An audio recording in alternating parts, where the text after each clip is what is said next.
Welcome to the channel, bringing a real-world perspective to the real-world whiskey consumer. I'm Josh. And I'm Erin. And we are back with another Classics Revisited episode where we take a classic bourbon or rye or international whiskey, as it were. Yes. Something we maybe have a little bit of personal history with, and we tell you what we think about it. We kind of revisit it because they're not typically products that we drink neat or by themselves very often. If ever, this particular one, there has been a long time since we have revisited it by itself. Revisited is a hard word. Revisited it together is a hard thing to say. Yeah.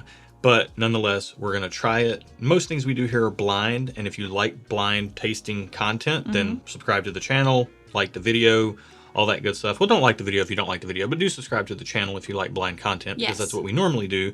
However, this is a series where we taste things non-blind. They're classic products, so we really don't have a lot of bias one way or another towards them, but we just want to try them and let you know what we think about them and if they're worth buying here in 2023. So let's go ahead and get into this. If you want to get it on the nose, I'll tell the people about this. This is Knob Creek 9-year, 100 proof, straight Kentucky bourbon whiskey.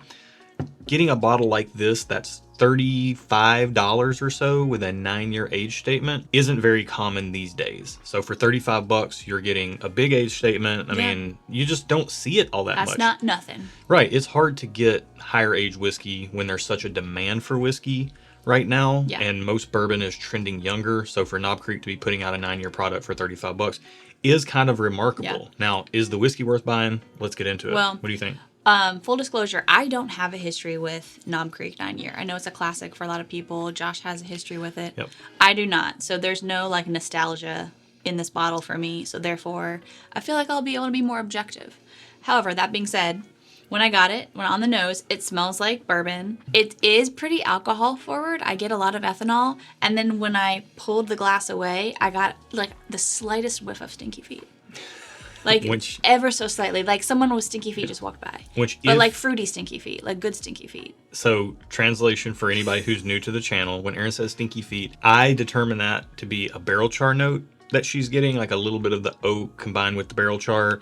And kind of in the way that, like, a funky cheese can smell good or something like that. Yeah, it's like a funky cheese stinky feet. Not like a dirty human. Right. For most people, when you say stinky feet, they think of a very off-putting smell. And I know it's a very classic note for you, but just a little funk. If you're new here, you might be like, well, what is this girl talking about? A little funk, but in a good way. Yeah, so funk. For me...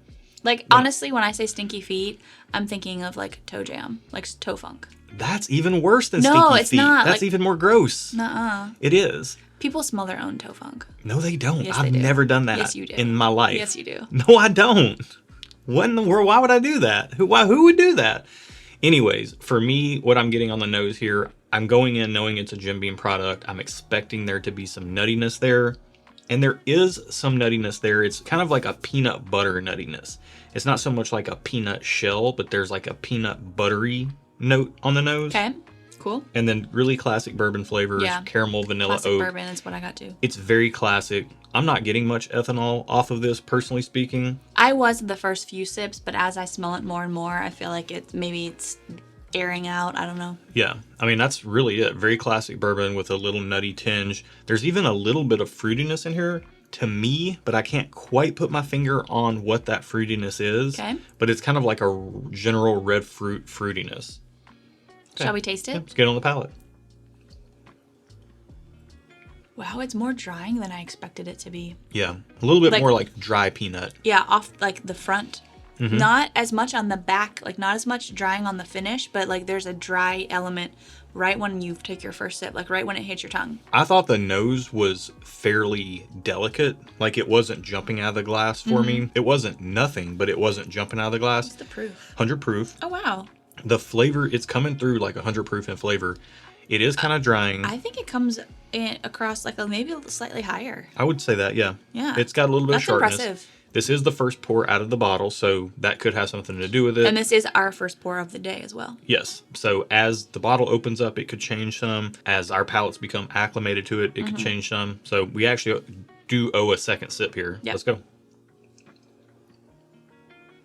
I still think it's pretty drying up front, but then it gets sweeter at the end, which normally doesn't happen. Normally for me, things are sweet up front and drying on the finish. Interesting. It's sweet and warm on the finish. It's kind of a sweet oak element to it on the finish.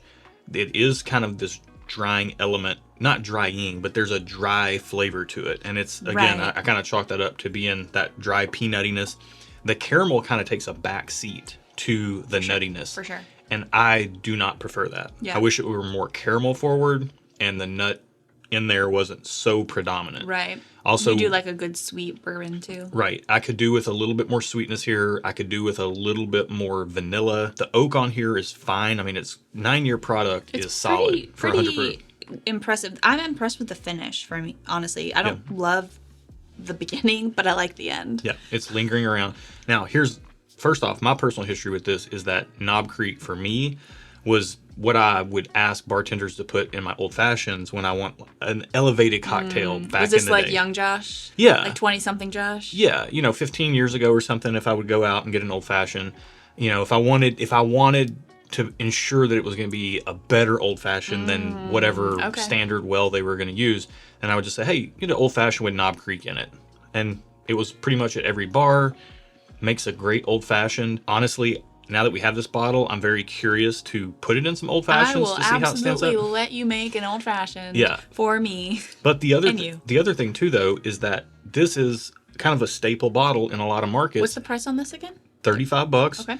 And the question here that we're trying to answer is this product worth buying in 2023? When the Knob Creek 120 proof single barrels are $50, the Knob Creek 120 proof single barrel store picks or group picks are pushing about $55 or $60. Are you buying this for $35 for the 100 proof variant? I would probably spend maybe $20 more to get the higher proof and the single barrelness of it. I think I'm in the same place. I mean, on our rating system, I wouldn't give this a thumbs up. I would probably give it a just okay. It's just okay. It's not bad. It's not a bad pour at all. And if it's within your budget, like if 55 is just astronomical for you to spend on a bottle of whiskey, this is not a bad buy. I think it's worth every penny of $35, but I probably wouldn't pay more for this specific bottle. Yeah, and I do think it's a very good, again, I'm going off personal experience here, way in the past. I do think it's a good cocktail bourbon for sure, Yeah, I can but see that. I'm not 100% sure it's a bottle I would almost ever reach for to sip neat by itself, personally speaking. Yeah. It's just I there's agree. other things for the price I would prefer more. I mean, even something as simple as like Early Times Bottled in Bond, if you can get that in your market. Green River Bourbon. I mean, there's a lot of stuff kind of floating around the $30, $35 price point that isn't as nutty as this and that brings a little bit more of a rounder profile for my personal preferences. That's fair. But again, the store picks and everything can be really great. Let us know what you think about Knob Creek 9-year down in the comments below. Yeah. Are you buying it? Are you drinking it neat if you are buying it still in 2023? I know it's a favorite for some people, and I think if you like that peanut buttery or peanutty type of profile, then it could be something that really hits a sweet spot for you. But for us, I think It's just okay. it's just okay. And if you thought this video was just okay, or maybe a little bit better than that, go ahead and like it. And if you want to join us for a live stream, go ahead and click that bell down there. It will let you know when we're going live. Every month we do a live stream once a month. We would love for you to join us for a pour. We absolutely would. That's it for today. Until next time. Cheers. Cheers.